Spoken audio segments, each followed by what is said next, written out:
Thanks for watching. Don't forget to like, comment, share and subscribe to Mufti Tariq Masood, famous scholar. تو میں یہ کر رہا تھا میرے بھائی کہ ماں باپ ملتے ہیں بتاتے ہیں ہمارا بچہ ڈاکٹر بن رہا ہے, ہمارا بچہ یہ, تو بڑے خوش ہوتے ہیں, میں بھی دعائیں دیتا ہوں. لیکن میرے بھائی یہ فخر کی چیزیں نہیں ہیں. اگر آپ کا بچہ ڈاکٹر بن رہا ہے اچھا والا, تو پھر آپ بتائیں ہمارا بچہ ڈاکٹر بن رہا ہے اچھا والا, ٹھیک ہے نا. بلکہ اچھا والا پہلے ذکر کریں, ہمارا بچہ اچھا والا کیا بن رہا ہے, ڈاکٹر. بھائی کیسے؟ بھائی اس نے یہ قسم اٹھائی ہے کہ میں اس میڈیکل اسٹور کی دوائیں لکھ کے نہیں دوں گا جو میرے پڑوس میں ہیں. بھائی ڈاکٹر بیٹھے ہوں گے بولیں گے یار کیسے, یہ تو بالکل ہمارے اندر کی باتیں کہاں سے کر رہی ہے, اس کو کیسے پتا چلا کہ ہمارے پڑوس میں جو ہم اس کی دوائیں کیوں لکھ کے دیتے ہیں. وہ اس لیے تھوڑی لکھ کے دیتے ہیں کہ وہ آپ کو قریب پڑے گا, وہ اس لیے لکھ کے دیتے ہیں کہ ادھر بھی لوٹا اور ادھر سے بھی کھانچا, بولو نا. تو آپ فخر کرو, بولے بھائی ہمارا بچہ ماشاءاللہ ڈاکٹر بن رہا ہے, لیکن وہ سب سے پہلے اللہ کو مانتا ہے, اسے پتا ہے کہ آخرت ہے, لہذا نماز کے ٹائم پہ وہ کیا کرتا ہے, نماز پڑھتا ہے, ٹھیک ہے نا. اور حلیہ بھی اس کا شریعت کے مطابق ہے. دوائیں دینے میں, علاج کرنے میں وہ مریضوں کو بے وقوف نہیں بنائے گا.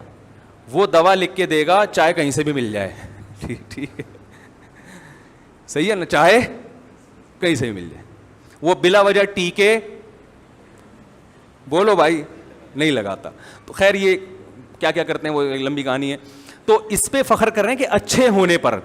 پھر اگر ڈاکٹر نہیں بھی بن سکا تو اچھے انسان جو ڈاکٹر نہیں بھی ہوتے, مزدور ہوتے ہیں, گڑھے کھودتے ہیں, وہ بھی کہاں جائیں گے بھائی, جنت. آپ بولیں میرا بیٹا رکشا چلاتا ہے مولوی صاحب, آج تک کوئی ایسے فخر نہیں کرتا کہ میرے 3 بچے تینوں رکشے چلاتے ہیں. بھائی اگر آپ کا بچہ حلال کماتا ہے, آپ فخر سے بتاؤ مفتی صاحب مجھے اللہ نے 3 بیٹے دیے, تینوں رکشے چلاتے ہیں, اور آج تک کسی کسٹمر سے کبھی جھوٹ نہیں بولا, حق حلال کی کمائی کھاتے ہیں, حق حلال کی گھر میں لاتے ہیں, اور اللہ کا شکر ادا کرتے ہیں. تھوڑی آمدن ہے مگر ان کے چہروں پہ کبھی سلوٹیں نہیں دیکھیں. جب بھی آتے ہیں تو بولتے ہیں ابا اللہ کا دیا بہت کچھ. اور میں بھی نیک ابا ہوں, کبھی ان کو رکشے پہ تانا نہیں دیتا کہ دیکھ پڑوسی کا بچہ تو پی ایچ ڈی کر کے کیا بن گیا اور تو کمبخت ابھی تک کیا چلا رہا ہے. تو ایسے ابا پر بھی بچے کیا کریں گے, فخر آ رہا ہے. تو میرے بھائی اچھا انسان ہونے پر فخر کرنا چاہیے. پھر یہ دوسرے درجے کی چیزیں کہ اللہ نے ایک دنیاوی نعمت بھی دی ہے, ماشاءاللہ یہ بھی بنا دیا, وہ بھی بنا دیا, یہ بھی بنا دیا. اب آپ بتاؤ, نہیں وہ نام آ جائے گا پھر وہ مسئلہ خراب ہو جائے گا. آج کل میں بہت محتاط ہوا ہوں ان چیزوں میں. تو جی اچھا یہ بٹھائے میں ہم نے ٹوپی صحیح کروانے کے لیے, ٹھیک ہے. تو اللہ اور اس کے رسول صلی اللہ علیہ وسلم کی نظر میں جو حقیقی کامیابی ہے وہ دنیا نہیں ہے, وہ کیا ہے, آخرت. اگر آپ اپنے بچے کو ڈاکٹر بناتے ہو, انجینئر بناتے ہو, کمپیوٹر سائنس میں وہ مہارت حاصل کرتا ہے آخرت کے لیے کہ میں قوم کی خدمت کروں گا, دیانتداری کے ساتھ اپنے فریضے کو نبھاؤں گا, میں اس لیے ترقی کروں گا کہ میرے ترقی کرنے سے اسلام ترقی کرے گا. کیونکہ مسلمان کے ترقی کرنے سے کس کو فائدہ ہوتا ہے؟ اگر سارے دیکھو بنی اسرائیل فرعون کے دور میں غلام بن گئے تھے تو نقصان اسلام کو ہوا نا, اسلام مٹنے لگا تھا. پھر اللہ نے موسیٰ علیہ السلام کو بھیجا. تو جو اپر لیول پہ جو بھی ہوتے ہیں, جو بھی ترقی کرتے ہیں, انہی کے نظریات قوم میں سرایت کرتے ہیں. یہ ایک انسانی فطرت ہے. تو بھائی ہم اس لیے اپنے بچے کو آرمی میں بھیجیں گے, ہم اپنے بچے کو اس لیے جج بنائیں گے کہ ہمارا بچہ ترقی کرے گا, تو ہم پہلے سے اس کو اچھا پہلے بنائیں گے, باقی چیزیں بعد میں بنائیں گے. تو وہ جو بھی بنے گا وہاں اچھائی کو کیا کرے گا, پروموٹ کرے گا. ادھر ایک ہاسپٹل ہے, وہاں میں نے جا کے دیکھا سب جماعت سے نماز پڑھ رہے ہیں, سارا عملہ. میں حیران ہوا بھائی اتنے نیک ہاسپٹل سب جماعت سے. پتہ ہی چلا کہ جو سب سے سینئر ڈاکٹر ہے نا, سب سے سینئر ڈاکٹر, ان کا تبلیغ میں وقت لگا ہوا ہے, اور انہوں نے تبلیغ کر کے سب کو کیا بنا دیا, نمازی.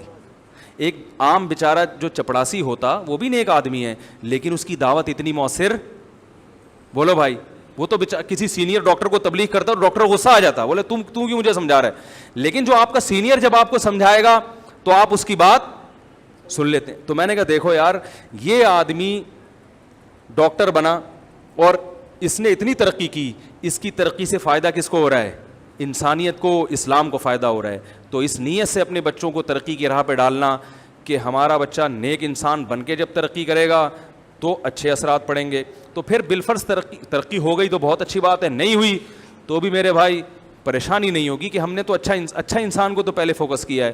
تو اچھا انسان مزدور کی شکل میں ہو, ٹماٹر بیچنے والا ہو یا گڑھے کھودنے والا ہو, وہ اللہ کی نظر میں کامیاب ہے, اور اس کی کامیابی کا چانس اس لحاظ سے زیادہ ہے کہ اس کے بگڑنے کا چانس کم ہے.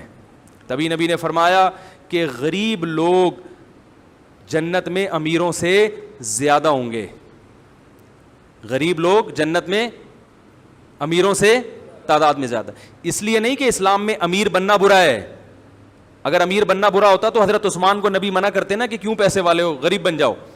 اس لیے کہ امیر لوگوں میں نیکی کا تناسب غریبوں سے کم ہوتا ہے, کیونکہ جب انسان کو اچھا عہدہ ملتا ہے یا سینئر ڈاکٹر بن گیا تو اس کا چانس کم ہوتا ہے کہ لوگوں کو نمازی بنا دے. اس کا چانس زیادہ ہوتا ہے کہ جو برائی اس میں ہے وہی برائی سب میں تقسیم کر دے. تو وہ جب پیسہ, عزت, شہرت آتی ہے تو نیکی کی راہ پہ قائم رہنا مشکل ہو جاتا ہے. اس لیے حدیث میں آتا ہے کہ مالدار لوگ جنت میں کم اور جہنم میں, بولو بھائی, زیادہ. اس لیے کہ وہ نیکی پہ چلتے ہیں. اگر چلے کوئی تو سبحان اللہ, وہ تو زیادہ اچھا ہے. اللہ تعالیٰ سے دعا ہے کہ اللہ ہماری اولادوں کو نیک اور صالح بنائے, کامیاب بنائے, اس معنی میں جس معنی میں اللہ اس کے رسول نے ہمیں بیان کیا. وما علینا الا البلاغ. مفتی طارق مسعود صاحب کے بیانات سننے کے لیے youtube.com/مفتی طارق مسعود کو سبسکرائب کریں, اور اگر آپ لائیو ویڈیو کو کبھی بھی مس نہیں کرنا چاہتے ہیں تو سبسکرائب کرنے کے بعد بیل آئیکن پہ کلک کرنا مت بھولیں. جزاک اللہ.